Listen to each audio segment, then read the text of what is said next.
Mucattiin kun hin duute jechuudha keenya. Yaa rabba biyyeettaa salphisu dhuguma.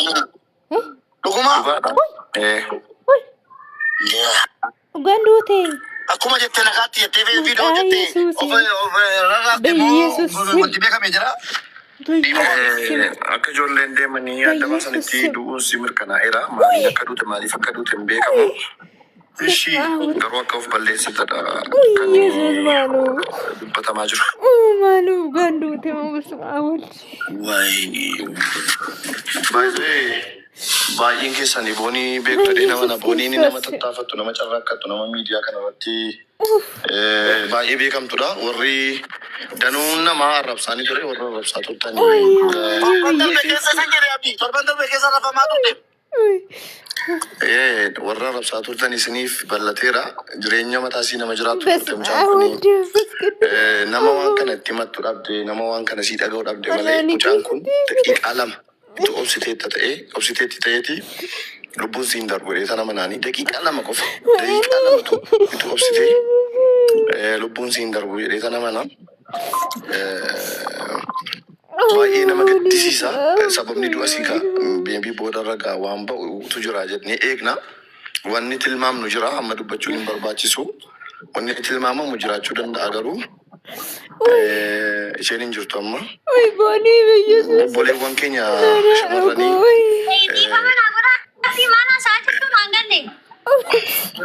Boonii boqotte. Boonii boqotte.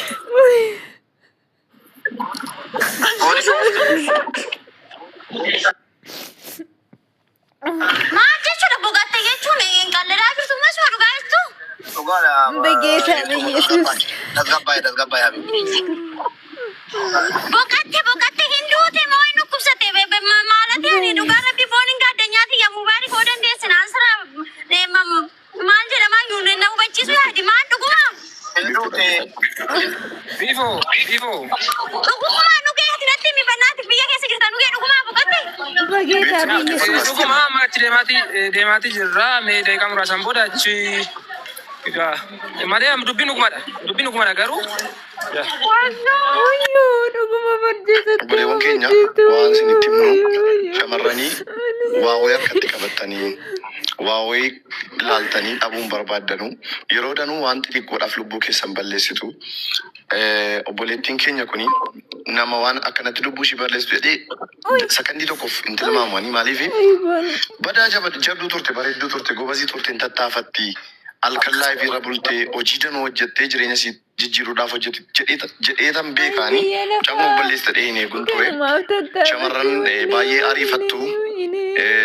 Yeroo danuu wannan himuu miidiyaa kanarratti jireenya keessan gammachuu keessanii bultii keessan miidiyaarraan baasina jedhanii yeroo danuu namoonni na beektan namoonni na dhageessanii bultii keessaniif waan gammachuu keessanii miidiyaa kanarraa fageessaa isiniin jedhaan jira.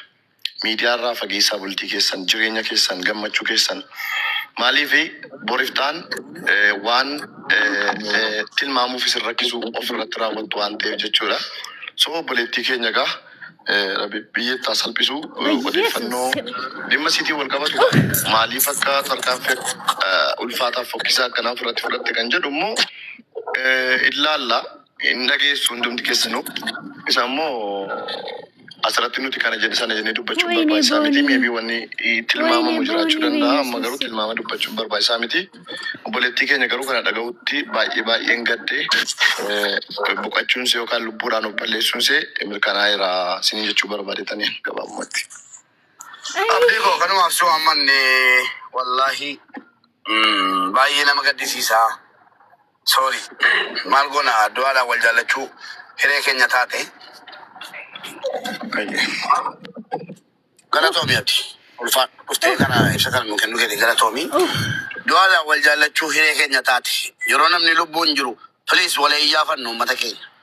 Yeroo namni lubbuun jiru yeroo namni dhukkubfatee yeroo namni tattaafatu wal jabeessinu mucaa kana torban darbe keessa warra arrabsaa turtan barreeffamni keessan guutuudhaan bira jira. Tiktookii jechuudha tokko maxxansaa dantaa abbaa barbaadeen qabu barreeffamni keessan guutuun jechuudha. Mucaa kana xiqqeessitanii akka waan isin bineensa taatetti arrabsaa turtan. Amma taaziyaa kan maxxansaa ruusin Screenshot qabna ofirra. Amma namni mucaa kana beeku akka sagaleen si dokonne maal akkasiin taate. Neessanii Mamoo dhugaa saartu. maal akkasiin taate warri beektan adaraa rabbii kottaa ol galaatii nutti hima. Maal akkasiin rakkattee jirtu torban kana keessa maal akkasiin miidhamtee jirtu maal kaffaamte dubartiin of ajjeefti binaamni sana ana biratti hojjetu dubartiin baay'ee ofeetti baay'ee lubbuusis jaallatti maal kaffaamtee kanatti mudhamu qabanne viidiyoo kun maal taateetu shir walii godhaa warri odeeffannoo qabdan akka sagaleen siin dokonne jabaata. Isiniin jiraata. Yeroo tokko hojjettanis waan baay'ee gootanii isiniin darbu. Jireenya akka barbaaddanitti jireenyi akkasiin barbaaddanitti isiniin jiraata. Kanaafiyyuu biyya lafaa kanarraa wanti boqonnaa namaa kennu yoo jiraate du'a qofaadha. Anis amma guyyaa irratti waan hojjedhe isin qabu isin jibbisiisee isin gaddisiisee warri jirtan dhiifama godha. Anaafi guyyaa irraa guyyaa boqonnaa gootiiti.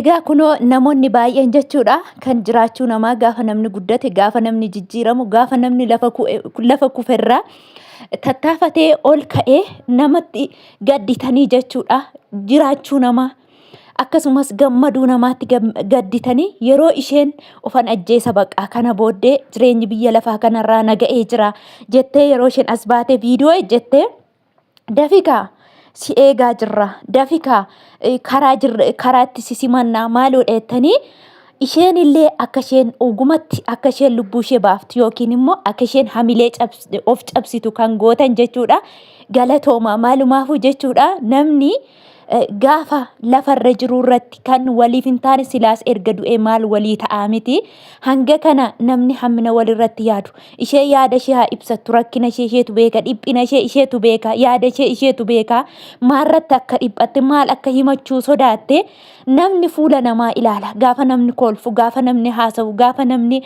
as bahee waa dubbatatu yookiin hiphina isaas rakkina isaa bal'ina isaa hundumaa gaafa namni dubbatu namni kan bal'ootti jiraata namni kun immoo gammachuutti jiraata jedha uffata namaa ilaalee ilkaan namaa ilaalee jechuudha namni tokko garuu ilkaan isaa basaaqee kolfee keessi isaa gubataa jira jechuudha nama tokko nama lama miti kan keessi isaa gubataan jechuudha gaafa keessi namaa akka kanatti gubate immoo namoonni baay'een immoo ittumaa nama gubdu jechuudha ittumaayyuu itti nama ooftu jechuudha itti du'atti naman oofina waan argattan hin qabdan warri koomentii jala deemtanii itti fufikaa si gargaarrakaa karaa maalii siifaa ta'u jettan jechuudha baga gammaddan garuu namoonni akka kana lubbuu namaa ba'urratti nama lubbuun ba'urratti hanga kana nyaachistaniin obaastaniin uffistanii garuu baga gammaddan warri ishee irratti akka kana gammaddan wayi boraqxanii jireenya isheen jiraattu siin jiraattan wanti gaheen isin ga'u tokkollee hin jiru bututtuu moofaa isheetiin illee darbe isinin ga'u jechuudha maalumaafuu